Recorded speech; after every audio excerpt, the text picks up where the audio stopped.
Hi friends, நீங்கள் எல்லாம் நல்லா இருப்பீங்கன்னு நினைக்கிறேன். நாங்களும் ரொம்பவே நல்லா இருக்கோம். இன்றைக்கி நம்ம வீடியோவில் ரொம்பவே ஸ்பெஷலான ஒரு வீடியோ தாங்க. ஆமாங்க, ஆக்காம்பாறை மீனை வச்சு இன்றைக்கி புட்டு செய்ய போகிறோம். வலைக்கு போயிட்டு வரும்போதே கஞ்சி டிஃபன் மூடவே முடியல. அந்த அளவுக்கு 6 ஆக்காம்பாறை மீன் எடுத்துகிட்டு வந்திருந்தாரு.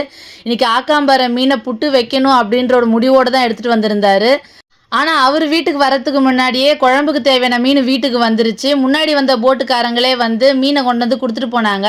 இவர் கூட போட்டில் வந்து 5 பேருக்கும் சேர்த்து தனித்தனியாக மீனை கொண்டு வந்து கொடுத்துட்டு போனாங்க. இது ஏன் துண்டு போட்டு எடுத்துகிட்டு வந்திருக்காங்கன்னா, இந்த மீன் வந்து கிட்டத்தட்ட ஒரு 16 கிலோ இருந்தது. எல்லாரும் ஷேர் பண்ணி வெட்டிக்கிட்டாங்க.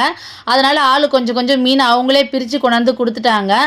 நம்ம ஏற்கனவே பழைய வீடியோவில் ஆக்காம்பாறை மீனை வேக வச்சு வீடியோ போட்டிருந்துருப்போம்.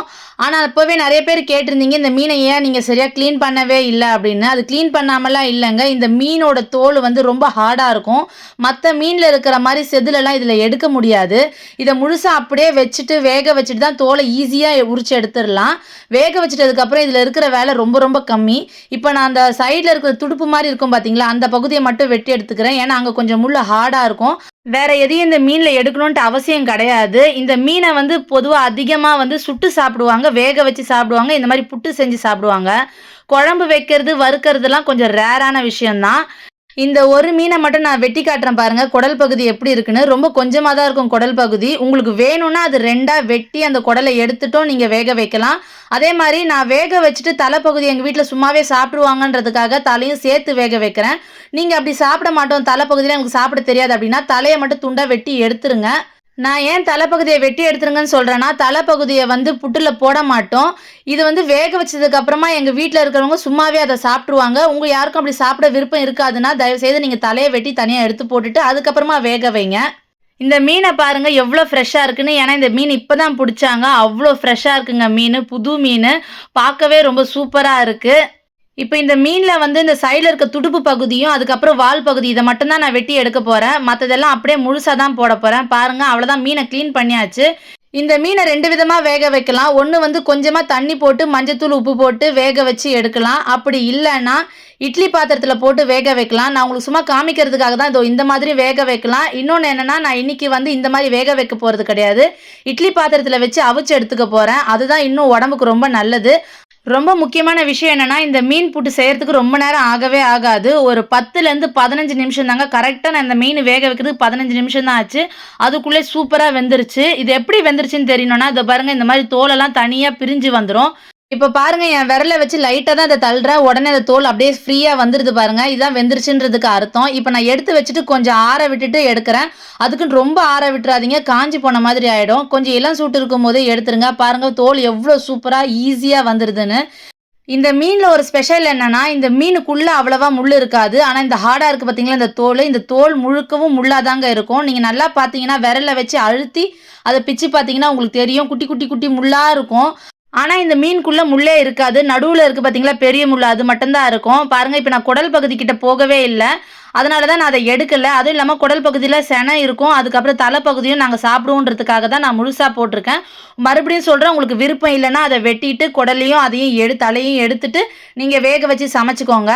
இதை பாருங்கள், சதை எவ்வளோ கட்டுக்கட்டாக வருதுன்னு பாருங்கள். எந்த ஒரு கஷ்டமும் இருக்காதுங்க. முள்ளுக்கும் இதுக்கும் எந்த பிரச்சனையுமே இருக்காது.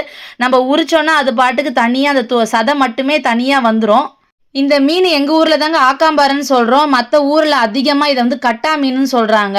நான் இந்த மீனை வந்து வேக வச்சு சாப்பிட்ட வீடியோ போடும் போது தான் எனக்கும் தெரிஞ்சுது. நிறைய பேர் இது கட்டா அப்படின்னு சொல்லியிருந்தாங்க. நிறைய ஊர்களில் இதோட பேர் வந்து கட்டா தான். ஒருத்தர் சூப்பராக கமெண்ட் பண்ணியிருந்தாரு, இந்த மீனை வந்து எங்கள் ஊரில் வந்து சுட்டாலும் மணக்கும் கட்டா மீன் சொல்லியிருந்தாரு. கேட்கவே ரொம்ப சூப்பராக இருந்தது.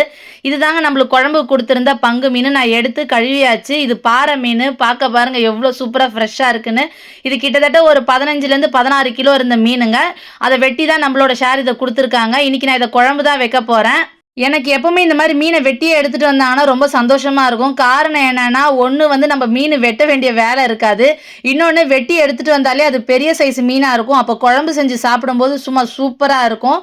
பாருங்கள், சூப்பராக குழம்பு ரெடி ஆகிடுச்சு. இந்த பக்கம் மீனை வேக வச்சு நம்ம தனியாக பிரிச்சும் எடுத்துட்டோம்.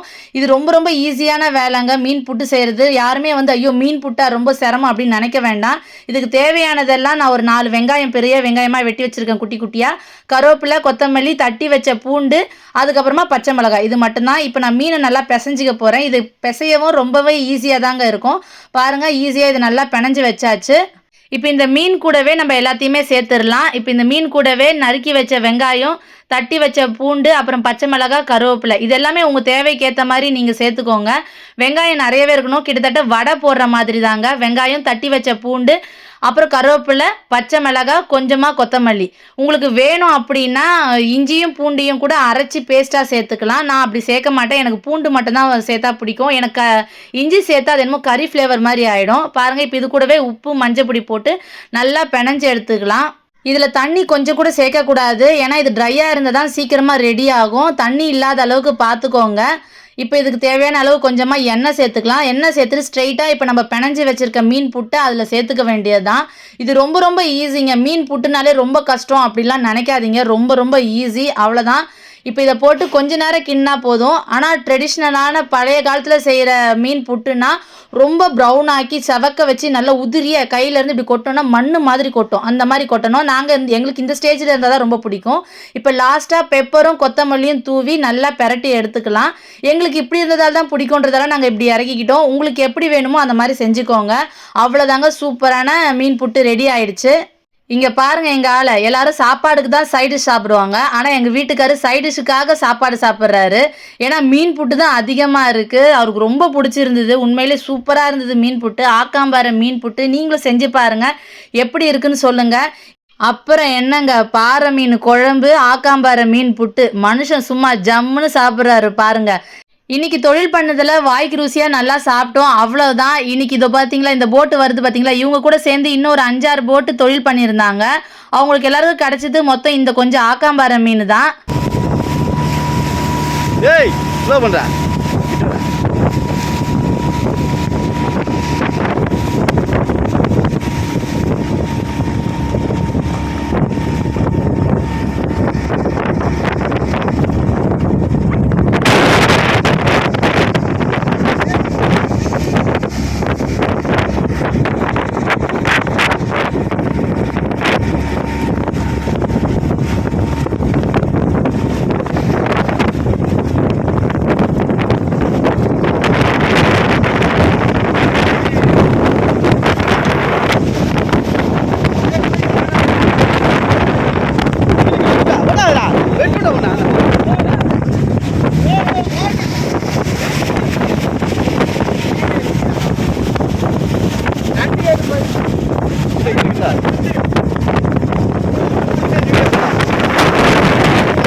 இப்போ பார்க்குறீங்கல்ல, இந்த மீன் தாங்க அவங்களுக்கு கிடச்சிது. மொத்தமாக ஒரு 160 கிலோ இருந்தது. இந்த மீன் 1 கிலோ வந்து வெறும் 30 ரூபா தான் போட்டாங்க. ஆனால் இவங்க எடுத்துகிட்டு போன பெட்ரோலே 30,000 ரூபாங்க. ஓகே, ஆக்கம்பரை இன்னைக்கு ஆக்கம்பரை புட்டு செய்ய போகிறோம்.